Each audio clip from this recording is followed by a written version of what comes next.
Well, for some analysis, I'm joined in the studio now by our chief foreign editor, Rob Parsons. Rob, Vladimir Putin, the Russian president, yesterday used a word that is attracting quite a lot of attention. It's stabilise. He said Russia would stabilise the situation in those annexed regions of Ukraine.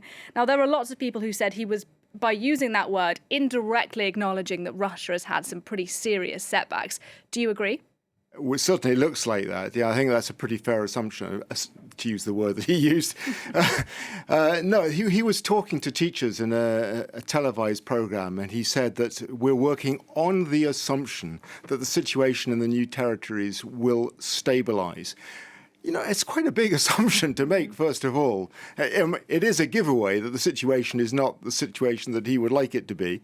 But, you know, it's now impossible for him to do anything else. This is, you know, the cat is out of the bag. You know, for a long time, for 6-7 months, the Kremlin was able to put on the pretense that everything was going swimmingly well, that it was just a simple special military operation, certainly not anything resembling a war, that they had the situation under control. Now, clearly, that's not the case, you know, because they're talking about this openly on Russian television.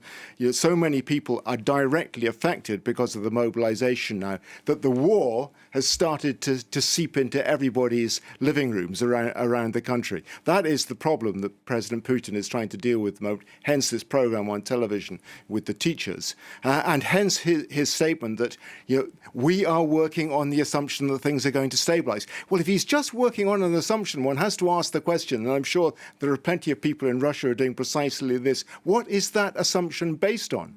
Is it based on, you know, some sort of miraculous turnaround in the Russian position in the months ahead? Is it based on the assumption that the Ukrainians have gone as far as they've got, that they're not going to continue improving, that they're not going to continue their own recruiting, that they're not going to continue getting advanced weaponry from the West? Because if that is the assumption, one has to say that it's, at least to my eyes, it's based on pretty ropey premises. So do you think Russia just cannot turn this around on the battlefield right now? Well, I wouldn't go as far as to say that. You know, this is an enormous country with massive potential, and a lot might depend on how long this war goes on. But at the moment, the signs certainly don't look good for the Russians. And, you know, it's not just a question of mobilizing 300,000 men. You have to be able to do something with those 300,000 men. You have to be able to train them. You have to be able to equip them.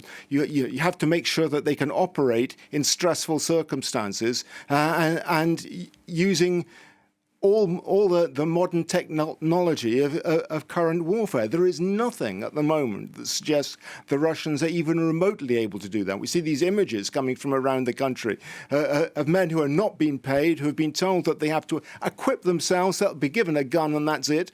You know, they'll be lucky if they get a pair of boots. You know, that's not the way to go to war. You know, if one works from the position that their best trained soldiers have been the ones that have been doing the fighting so far, and they have failed, why should President Putin make the assumption that 300,000 mobilized recruits with barely any training at all, whose morale is at rock bottom, are going to do any better? You know, it doesn't seem to make any sense at this stage, especially with the situation on the battlefield going particularly badly, and the Russians seemingly reduced now to just sending rockets into the interior of Ukraine without too much concern about where they land. Rob Parsons, thank you very much indeed for your analysis.